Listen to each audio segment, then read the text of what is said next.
जय सिया राम मित्रों स्वागत है आप सभी लोगों का अपने इस YouTube चैनल लाइफ ऑफ सनातनी में। और स्वागत है आप सभी लोगों का श्री रामचरितमानस रामायण के एक और नए अध्याय में। तो मित्रों, जैसा कि आप सभी लोग जानते हो कि पिछले वीडियो में श्री रामचरितमानस रामायण को दोहा क्रमांक 108 पर समाप्त किया था और आज यहीं से आगे बढ़ने वाले हैं। तो मित्रों, वीडियो को लास्ट तक देखें और सुंदर सुंदर जो दोहा चौपाई हैं उनका आनंद लें और भगवान श्री राम की जो सुंदर सी कथा चल रही है उसका आनंद लें। अभी कथा में भगवान श्री राम शिक्षा प्राप्त करने के लिए ऋषि मुनियों के साथ जाने वाले हैं। तो चलिए आगे बढ़ते हैं, श्री रामचरितमानस रामायण को शुरू करते हैं। लेकिन मित्रों, उससे पहले आपको क्या कहना है, अपने इस यूट्यूब चैनल लाइफ ऑफ सनातनी को सब्सक्राइब करके बेल आइकन घंटी को दबा लेना है। चलिए मित्रों, अब वीडियो में आगे बढ़ते हैं। जय सिया राम मित्रों। सौंपे भूप सही सोते बहुविधि दे आशीष, जननी भवन गए प्रभु चले नाई पद शीस। राजा ने बहुत प्रकार से आशीर्वाद देकर पुत्रों को ऋषि के हवाले कर दिया। फिर प्रभु माता के महल में गए और उनके चरणों में सिर नवाकर चले। रामा पुरुष ही दो वीर हरस चले मुनि भव हरन रमा कृपा सिंधु मति धीर अखिल विश्व कारण करन। पुरुषों में सिंह रूप दोनों भाई राम लक्ष्मण मुनि का भय हरने के लिए प्रसन्न होकर चले।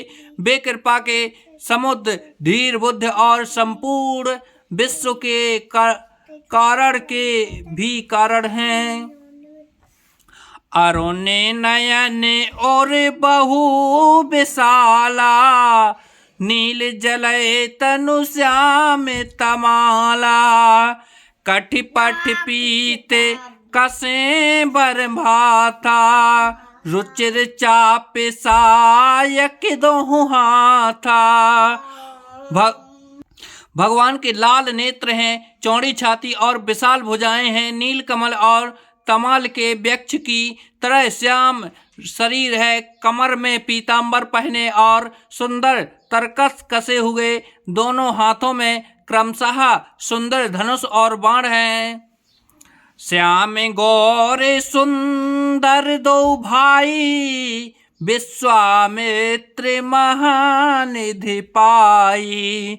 प्रभु ब्रह्माण्य देव में जाना मोहिनीति पीता तज्यू भगवाना।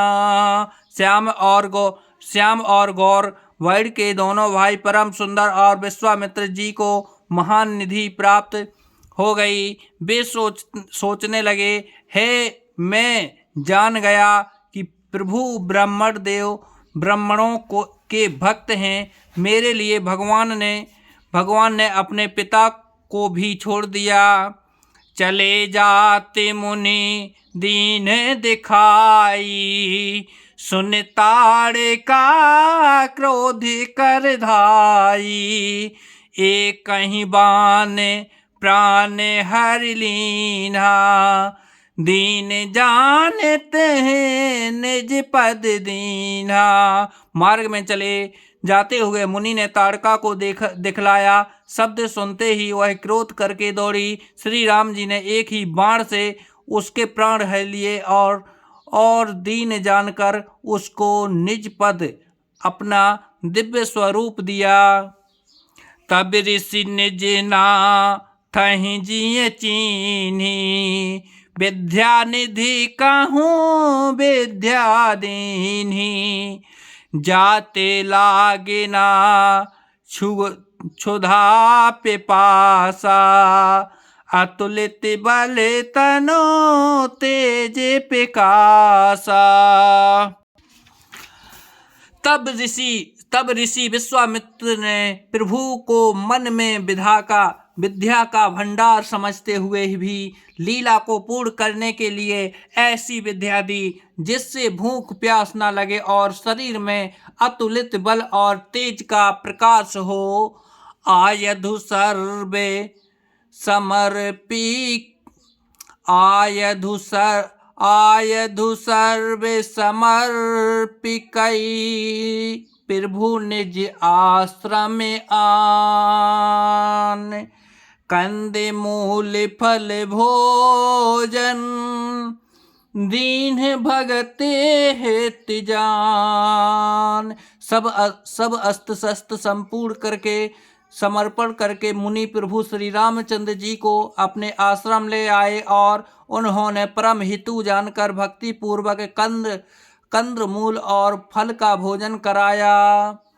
प्रातः मुनि सन रघुराई निर्भय यज्ञ करहूँ तुम भाजाई होम करने लागे मुनि झारी आप रहे मखे की रखवारी।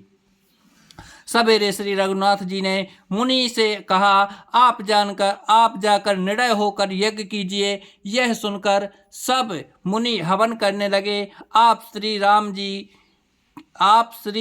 जी आज्ञा की यज्ञ की रखवाली पर रहें। सुन मारीच निशाचर क्रोही ले सहाय धाबा मुनि द्रोही बिनु फरमान राम तेहि मारा सत्य जो जनेगा सागर पारा। यह समाचार सुनकर मुनियों का शत्रु क्रोधी राक्षस मारीच अपने सहायकों को लेकर दौड़ा। श्री राम जी ने बिना फल वाला बाण उसको मारा जिससे वह 100 योजन के विस्तार वाले समुद्र के पार जा गिरा। पावक सरे सुबाहु मुनि पुनि मारा अनुज निशाचर कटुको संहारा मारी असुरे दुजे निर्भयकारी अस्तुत करहि देव मुनि झारी। फिर सुबाहु को अग्निबाण मारा। इधर छोटे भाई लक्ष्मण जी ने राक्षसों की सेना का संहार कर डाला। इस प्रकार श्री रामचंद्र जी ने राक्षसों को मारकर ब्राह्मणों को निर्भर कर दिया। तब सारे देवता और मुनि स्तुति करने लगे। तह पुण्य का छोके दिवस रघुराया कर रहे कीन बे प्रहि परदाया भगति है ते बहु कथा पुराना कहें बे प्रजद्यपि प्रभु जाना। श्री रघुनाथ जी ने वहाँ कुछ दिन और रहकर ब्राह्मणों पर दया की। भक्ति के कारण ब्राह्मणों ने उन्हें पुराणों की बहुत सी कथाएं कहीं। यद्यपि प्रभु सब जानते थे।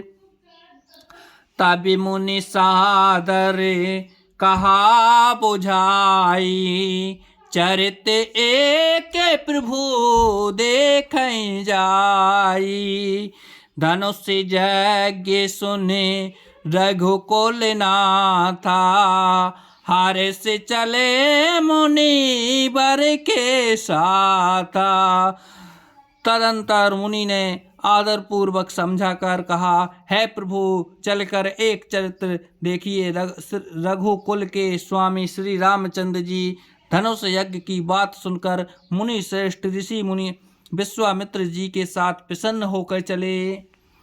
आश्रम एक दीखे मग माही खग मृग जीओ जंतु तह नाही। पूछा मुनहि शिला प्रभु देखी सकल कथा मुनि कथा कहा विशेषी। मार्ग में एक आश्रम दिखाई पड़ा। वहाँ पशु पक्षी कोई भी जीव जंतु नहीं था। पत्थर की एक शिला को देखकर प्रभु ने पूछा। तब मुनि ने विस्तार पूर्वक सब कथा कही। गोतमिनारे सरापे बस ओ गोतमिनारे सरापे बसे ओपले देह धरि धीरे चरण कमल रज चाहती कृपार करहूँ रघुवीर। गौतम मुनि की स्त्री अहिल्या साप बस पत्थर की देह धारण किए बड़े धीरज से आपके चरण कमलों की धूलि चाहती है। हे रघुवीर, इस पर कृपा कीजिए। तो मित्रों, कल के वीडियो में जानेंगे कि भगवान श्री राम पत्थर की ना जो अहिल्या है उसे कैसे उसके श्राप से मुक्त करती है। आज वीडियो में यहीं पर समाप्त करते हैं। कल के वीडियो में यहाँ से आगे बढ़ेंगे। चलिए मित्रों, तो वीडियो को यहीं पर समाप्त करते हैं। जब तक कमेंट बॉक्स में जय श्री राम जरूर लिख दीजिए।